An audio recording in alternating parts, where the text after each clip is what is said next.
Dahil sa aksidente sa Makati, posible raw makasuhan ng Eaton Properties pati na ang construction firm na kinuha nito kung saan nagtatrabaho ang mga biktima. Para sa update, may live report si Ina Zara. Ina. Paulo, nang ma-recover ang 10 bangkay ng mga construction worker ay may nakita naman ng mga helmet sa kanilang tabihan. Ang pinagtataka ngayon ng mga otoridad ay kung bakit wala silang suot na individual harness. At dahil dyan ay posibleng masampahan ng kasong negligence for not enforcing safety rule ang Eaton Properties Philippines at ang construction company na Arlo Aluminum. Tigil sa labo muna ang mga construction worker ng Eaton Residences matapos ang aksidente kaninang tanghali. Pare-pareho silang ayaw magsalita tungkol sa nangyari. Pero sa eksklusibong panayam ng News 5 sa isa sa mga kasamahan mismo ng mga namatay, ikinuwento niya kung ano talaga ang nangyari. Mag-aalas 12 raw ng tanghali, nakarinig siya ng malakas na kalabog. Kumakain kami noon. Tapos, hindi ko pa nga natapos yung kinakain namin. Bali may nahulog. Bali bigla siyang kumalog. Noon umakyat kami, tumakbo kami lahat doon. Pagtakbo namin doon, bali nakita namin doon, bali nakabulagta na yung yung mga patay nila doon. Yung iba naghihingalo pa naman. Tingin daw niya, nagmadaling makababa ang mga katrabaho. Kasi nga yung sinasakyan nila na yung may dalawang makina, bali bumigay dahil sa dami nilang sumakay. Bali yung capacity nun, 4 lang, 5. Pero nagsiksikan sila?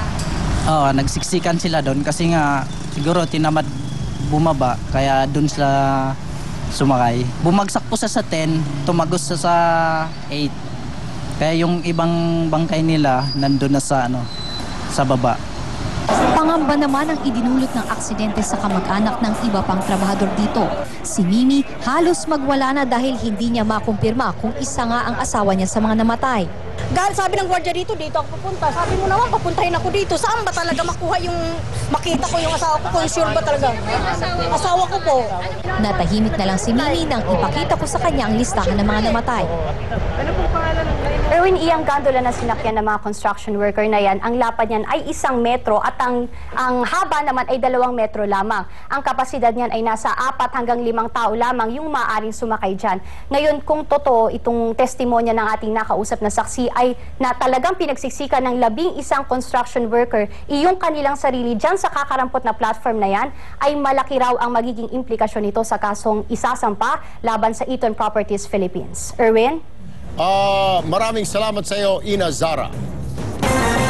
Problema ngayon ng pamilya ng 5 biktimang namatay sa Makati bus bombing noong Martes kung saan kukuha ng pang-araw-araw na pantustos. Naiinip na rin ang pamilya sa mabagal na usad ng investigasyon. Franz Noguera, ikwento mo. Parang paulit-ulit na dumadaan sa bangungot ang pamilya Tenyola sa tuwing naaalala nila ang paliwanag ng mga doktor kung paano namatay ang 22 taong gulang na si Irish. Shrapnel na pumasok daw sa ulo at tumagos hanggang utak ang ikinamatay ng dalaga. Hanggang ngayon nga, ako lang mag-isa eh. Lahat-lahat nga iniisip ko eh. Marami pa akong naiisip sa kanya, tungkol sa kanya. Hinayang ako. Pero ang isa pang bangungot ngayon ng pamilya ay kung paano nila aalpasan ang gastusin sa pag-aaral ng 2 nakababatang kapatid ni Irish at bayarin sa bahay na inakuna ng nadisgrasyang call center employee. Laki po, siya po ang talaga eh. Naasahan namin. Inaasahan niya. Siya ang tumutulong pag-aaral sa lahat ng Pag-aaral kaya yung magulang ko, tinutulungan niya. Pinansyal. Bukod sa 60,000 pesos na ibinigay ng bus company, hinihintay pa rin ng pamilya ang ipinangakong tulong mismo ng Pangulo na hindi pa dumadating hanggang ngayon. Kung ano man matulong ng gobyerno sa amin, sana matulungan niya kami. Bukod sa tulong, nakakadagdag daw ng hinagpis ng pamilya ni Irish ang tila usad pagong na investigasyon. Kailangan process. Alam natin na matagal yun. Umaasa ako na sana mahuli man siya tsaka malaman kung bakit niya ginawa yun. Franz Noguera, News 5. Pinoproblema rin ngayon ng ilang pamilya ng mga namatay sa pagsabog sa EDSA, ang gasto sa punerarya at libing. Ang inaasahan nilang tulong mula sa gobyerno, hanggang ngayon, wala pa rin daw. Ikwento mo, Gerard Garcia. Dobleng sakit ang nararamdaman ng pamilya ng dalawang namatay sa pagsabog ng Newman Goldliner bus sa EDSA noong Martes. Bukod kasi sa biglaang pagkamatay ng kanilang kaanak, problema rin ng pamilya ni Johansson Reyes ang pambayad sa serbisyo ng punerarya. Nakatanggap na ang pamilya ni Reyes ng 60,000 pisong danyos mula sa bus company. Pero hindi raw ito sapat, lalo na't umabot na sa 150,000 pesos ang kailangan nilang bayaran sa punerarya. Kamamatay lamang ng papa niya. 1 year lang. Namatay sa cancer. Naubos ang kanilang mga ari-arian na pagbili. Sa totoo, napagbili yung kanilang sasakyan kahit labag sa kalooban. Pinangakuan daw ang pamilya ng cash assistance ng DSWD. Pero wala pa rin silang natatanggap na abiso kung paano at kailan ito makukuha. Mga lahat na nangangako. Sana naman sana po totoo. Sana to pa rin ang mga pangako. Sana hindi lamang sa TV, hindi lamang sa radyo. Ganito rin ang problema ng pamilya ni Shirley Ausena, ang nobya ni Reyes na kasamang namatay sa pagsabog. Kanina, isang pagdasalang hinalay para kay Shirley sa kanyang burol sa Rizal, Makati. Unti-unti na raw nilang tinatanggap ang katotohanan na wala na si Shirley na inaasahan sana nilang mag-aahon sa kanila sa kahirapan. Hindi pa pala yung pagsasarili mo na pa ng pamilya nangyari, ang hirap palang tanggapin talaga. Akala ko sa mga palabas ko lang napapanood yun, pero nung mangyari sa akin, ang hirap tanggapin. Ayon sa DSWD, babayaran nila ang gastusin sa burol at pagpapalibing sa araw na mismo ng libing ng mga biktima. Ililibing sa Martes ang mga labi ni Johansson sa Batangas, habang ikikremit sa Sabado ang labi ni Shirley. Gerard Garcia, News 5. Sumabog ang isang minahan ng uling sa Colombia dahil sa tindi ng pressure na dulot ng naipon ditong gas. Sa Japan, tuloy ang pagkalat ng bird flu outbreak at makisaya sa makulay na piyesta sa Australia at sa India. Yan at iba pa sa aksyon abroad ni Naomi Dairit. 20 ang patay at 6 masugatan sa pagsabog ng isang coal mine sa northeastern Colombia. Sanhi nito na ipong methane gas sa loob ng minahan. 16 pa ang natrap sa loob at pinangangambahang patay na rin sila. Lampas sa 8,000 mga manok ang may H5 bird flu sa Kagoshima region sa Japan. Higit sa 5 milyon naman ang sinusuri ngayon matapos makitaan ng senyales ng sakit. Una rito, nasa 400,000 mga manok ang pinatay sa kalapit na Miyazaki region dahil din sa bird flu. Isang bus na may sakay na 36 na turistang Taiwanese ang tumagilid sa nagyayelong kalsada sa Japan. Base sa report, umiwas ang driver ng bus nang mabangga sa kotseng bigla na lang bumulaga sa kanilang harapan. Pero dahil sa dulas ng kalsada, tumagilid ito. 5 sa mga pasahero ang sugatan sa aksidente. Nag-emergency landing pabalik sa airport sa Bangkok ang isang eroplano ng Qantas na patungong Sydney, Australia. May sakay na higit 350 pasahero at 18 crew ang nasabing Qantas flight. Technical problem daw ang sanhi nito. Wala naman sugatan sa nangyari. Noong nakaraang taon, nag-emergency landing din sa Singapore ang isang eroplano ng Qantas matapos sumabog ang isang bahagi ng makina nito. Time out muna mga taga-Australia sa pag-alala sa baha. Australia Day kasi, kaya ang lahat masaya nag-swimming sa beach, suot ang mga swimsuit at tuwalya na may disenyo ng Australian flag. Di naman nagpahuli ang aborigines na nagsayawan at nagsagawa ng mga ritual. Republic Day naman sa India, bahagi ng selebrasyon ng mga engranding float kung saan pinapakita ang mayaman nilang kultura. Naomi Dairit, News 5.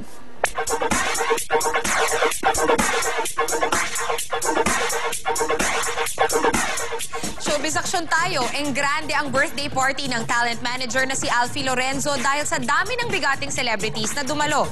Pero wala ang kanyang alaga na si Juday. Bakit kaya?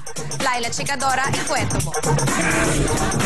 Nagsama-sama sa ika-72 kaarawan ng talent manager na si Alfie Lorenzo ang iba't ibang personalidad ng showbiz industry kagabi. Present sa party si Ricky Davao na nag-alay pa ng kantang What's It All About, Alfie?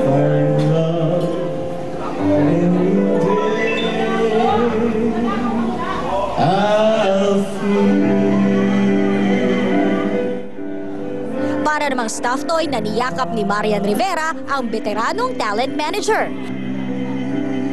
At di naman nagpahuli ang mag-asawang Annabel Rama at Eddie Gutierrez, pati na rin ang regal matriarch na si Mother Lily. My one and only love, happy birthday, Tito Il. May message din ang kapatid ni Judy Ann na si Jeffrey Santos. Ay, Tito Alfie, alam mo naman na mahal ka namin. Ang Santos ever since na malaki ang utang na loob sa isang Alfie Lorenzo. And we have been always here for you because we know that you'll always be there for us. Tito Alfie, I thank you for all of that. My family is enjoying who I am because of you. Napuno man ang halakhakan ng gabi, kapansin-pansing missing in action ang kanyang kaisa-isang alaga na si Judy Ann Santos. Ay, si Ryan lang daw ang pupunta rito kasi siya bantay bata. Pero di naman nagtatampo si Tito Alfie. Ang chika niya, nagbigay na ng advance birthday party si Juday. Bibong-bibong kinuwento rin ni Tito Alfie ang kanyang apu-apuhan kay Juday na si Baby Lucho. Alam niya, andun ang lolo niya. Nung alis ako ng mga 2 o'clock, gusto ko makita yung apo ko, sabi ko. Dating Juday, kinuha niya sa taas. Sabi niya, aba, gising pa. Sabi ko, Lucho, gumano, no? Yung lalak ng mata, Lucho. Ganon. Sabi ni Ryan, ay, bakit sa akin hindi ka nag-i-smile? Sa lolo mo nag-i-smile ka. Ganon, ganon. Kasi alam niya, sabi ko, inihimas ko na sa tiyan pa lang ni Juday yan. Ang birthday wish naman ni Tito Alfie, talagang I believe in yung effectivity ng prayers. Longer to enjoy my life, At marami pa ako matulungan, marami pa ako ma-inspire. Patuloy na bumuhos ang salapi sa akin para the more you give, the more you receive, gano'n. Totoo yun. At yan ang latest action sa showbiz. Laila Chikadora, News 5. Susunod sa aksyon, LTO at PNP nagtuturuan sa pagdami ng insidente ng carnapping sa bansa. 80 anyos na lolo, pumatay ng teenager na kalaguyo raw ng misis niyang 79 anyos. At kilalanin ang 2 mag-utol na baby elephant sa isang zoo sa Germany sa Makatas Super Video.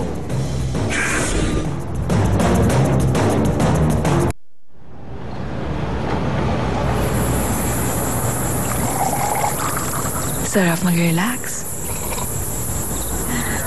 Sarap